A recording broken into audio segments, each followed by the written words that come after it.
Bab 655 Harimau melenggalkan gunungnya. Apa? Wang Wudi yang terbaring di ranjang rumah sakit memasang ekspresi muram di wajahnya. Strategi untuk memindahkan harimau itu dari gunung gagal. Chen Bei benar-benar kabur. Bodoh, hentikan dia, segera hentikan dia dengan segala cara, kata Wang Wudi dengan geram. Pada saat yang sama, kendaraan Land Rover melaju kencang di jalanan kota Shanghai. Sulai duduk di dalam mobil dengan rambut panang keemasan dan syal. Mata birunya yang biru memancarkan semangat yang menyilaukan. Dia menginjak pedal gas dalam-dalam dan Land Rover meraung seperti binatang yang mengaum, berlari kencang ke arah gedung Li. Sulai tiba di gedung grup Li. Gedung ini terlihat sangat kacau.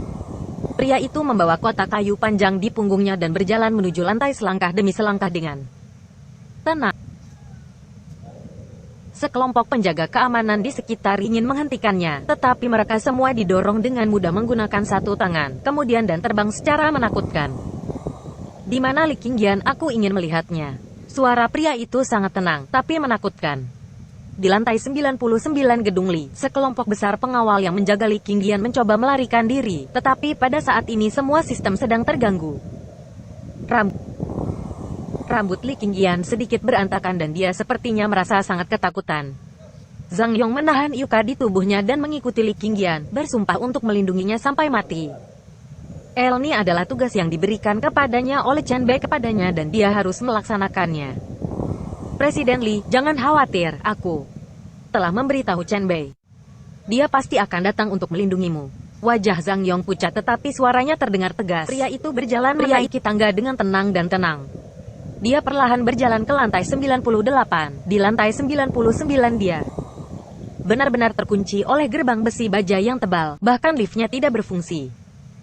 Pria muda itu dengan lembut mengangkat kepalanya dan melirik ke atas kepalanya, kemudian bergumam pada dirinya sendiri. Li Qingyan, apakah kamu di atasnya? Boom, langit-langit langsung hancur berkeping-keping.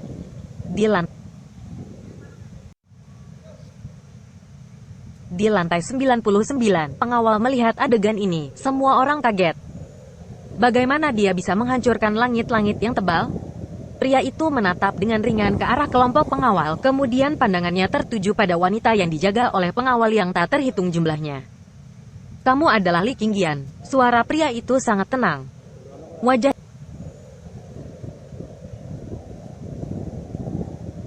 cantik Li Qingyan menjadi pucat, tapi dia masih mempertahankan sentuhan ketenangan. Pada saat ini, dia berharap untuk memahami tujuan pria ini dengan jelas. Dia berpikir untuk bernegosiasi dan mendapatkan jalan keluar. Pria itu berkata dengan tenang, "Tidak peduli siapa aku. Yang penting adalah hari ini aku diperintahkan untuk membawamu pergi." Serang, kelompok pengawal di depan Li Qingyan langsung bereaksi. Sekelompok pengawal bergegas maju, mengepung pria itu dan hendak menyerangnya. Tiba-tiba pria itu berubah menjadi bayangan. Sosok itu berkedip seperti kilat dan melumpuhkan para pengawal. Li Qingyan tampak sangat pucat melihat pemandangan ini. Terlalu mengerikan. Pada saat ini,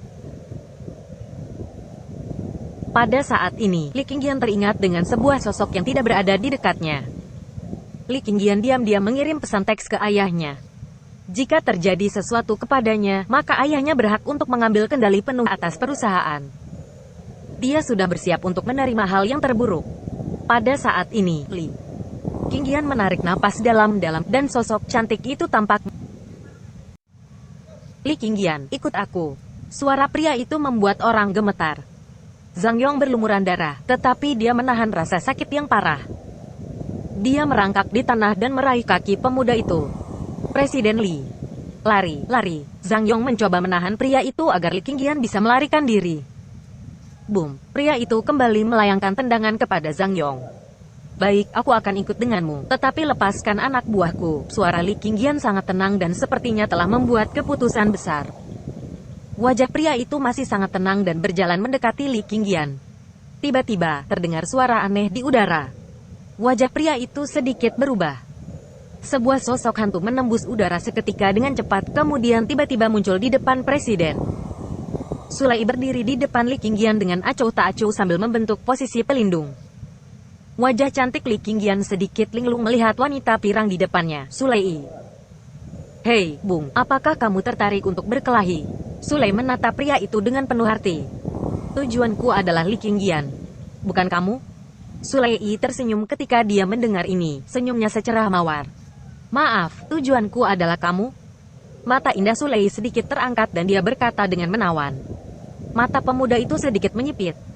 Seolah-olah dia tidak memperhatikan kata-kata Sulei. Dengan tenang melangkah maju dan ingin segera membawa Li Qingyan pergi. Mata indah Sulei mekar sedikit, dan lengan gioknya tiba-tiba terangkat. Wus, Sulei melemparkan pisau yang melayang di udara hingga akhirnya kembali ke tangan Sulei. Pria itu bisa menghindari pisau itu. Wajahnya masih tenang, tetapi tatapannya mulai menyeramkan. Lumayan, Sulei mengangkat rambut pirangnya dengan ringan, tubuhnya menari, dan cahaya dingin itu keluar lagi. Udara sepertinya terbelah, membentuk dua batas dan berputar. Pada saat ini, ruang dan waktu seolah membeku. Tiba-tiba, kotak kayu panjang di punggung pemuda itu menghantam dadanya.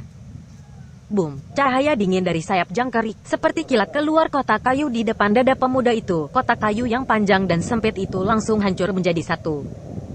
Nafas yang menakutkan muncul seketika seperti semburan yang mengerikan. Tombak besi yang berat dengan cahaya yang dalam dan dingin tiba-tiba muncul dan dipegang erat di tangan pria itu. Niat membunuh muncul.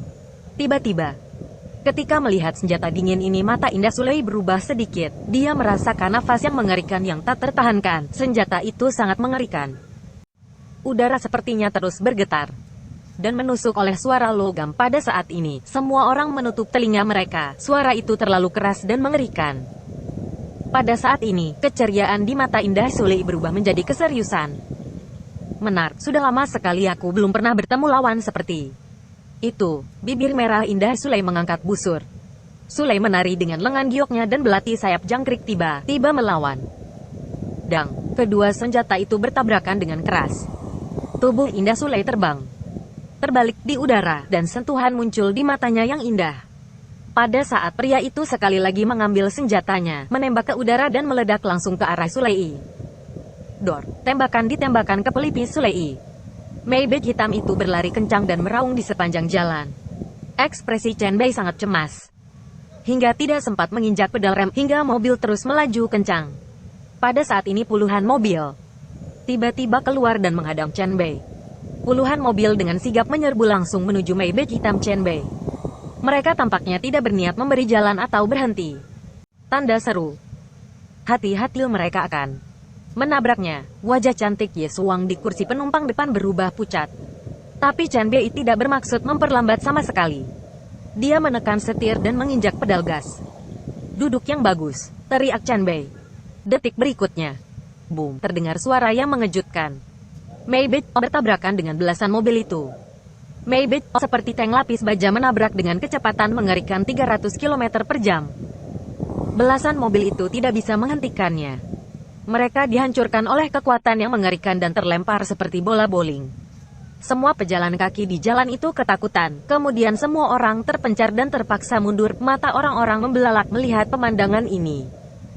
Ye Suang sedang duduk dengan berdebar-debar dengan cepat dan keringat membasahi keningnya. Mobil ini tidak hancur juga meskipun telah bertabrakan dengan belasan mobil yang menghadang. Ye Suang tidak tahu bahwa Maybach Chen Bei istimewa. Ini adalah mobil anti peluru super yang dimodifikasi khusus. Semua bahan terbuat dari pelat baja kelas militer khusus.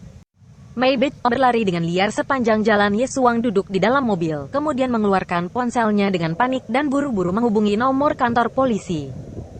Aku Ye Suang 1, aku diculik oleh orang tak dikenal dan mereka mengejarku. Minta semua polisi untuk membantuku, kata Ye Suang dengan sungguh-sungguh melaporkan di telepon. Tapi detik berikutnya sambungan telepon itu terputus. Wajah cantik Ye Suang benar-benar pucat. Bagaimana Elni?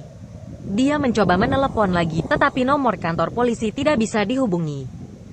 Polisi pasti sudah dibayar. Dasar wanita bodoh, apakah kamu masih mempercayai mereka? Kata Chen Bei sambil mengemudi dengan cemas. Mendengar kata-kata Chen Bei, wajah cantik Ye Suang berubah pucat. Giginya mengatupkan bibir merahnya dan ekspresinya menjadi sangat rumit. Pada saat ini 3 truk muncul di depan.